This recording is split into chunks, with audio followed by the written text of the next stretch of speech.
Hello, math friends. Today we are going to talk about how to subtract integers, positive and negative whole numbers with subtraction. Woo! Super fun. All right, so the kinds of problems that I would be looking at might be like a -8 minus 4. I have a little method that I like to use when I do problems like -8 minus 4. I call it the stop, chop, chop method. What does it mean? It means that I'm going to move my stop sign down to go underneath my first integer, and it tells me to stop, do not do anything to the first number.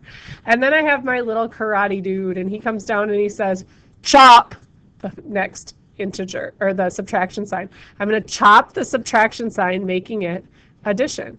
And then I have my second little karate dude comes down and tells me, chop again, and that tells me to chop my second integer, changing the sign. So in this case, it's a +4. I'm going to chop it and make it a -4. Now I just follow my rules for addition of integers. So I have -8 plus -4. That's a whole lot of negative number. It's going to give me a -12. Woo! Just like that, I use my stop, chop, chop to get me there super quick. Here we go. Let's try another one using this method. So I could have the problem 10 minus a -6. Okay? I have my stop underneath my 10 because I'm going to stop and not do anything to the 10. I have my karate dude telling me to chop the subtraction sign, making it addition. And I have my second karate dude telling me to chop and make my -6 into a +6. This kind of problem just makes me want to go, woo, woo, because it went from something that looked a little bit complicated, 10 minus a -6, to like good old first grade math, 10 plus 6. These two things are the same problem and are going to give me the same answer. So 10 plus 6 gives me 16. Woo!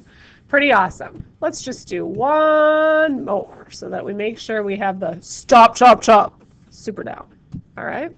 So I might have a -8 minus a -3.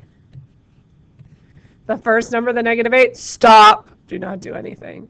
Chop your subtraction sign, making it addition. And chop your -3, making it a +3.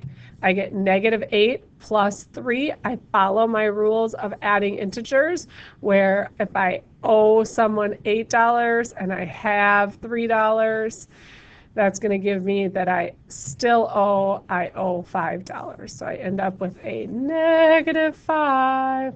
So all I have to do is remember my rules for addition in order to be able to subtract integers, as long as I have the power of stop, chop, chop. Go to it, my friends.